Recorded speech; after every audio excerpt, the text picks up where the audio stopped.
Там будет место свободное.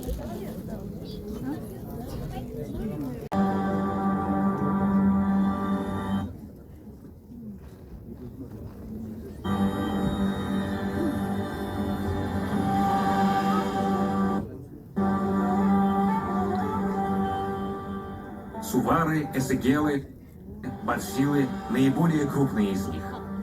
Некоторые из племен частично, а некоторые уже полностью приняли ислам, как, например, 5000-е племя Баранджа. Все же немножко временами картинка, возможно, будет подвисать.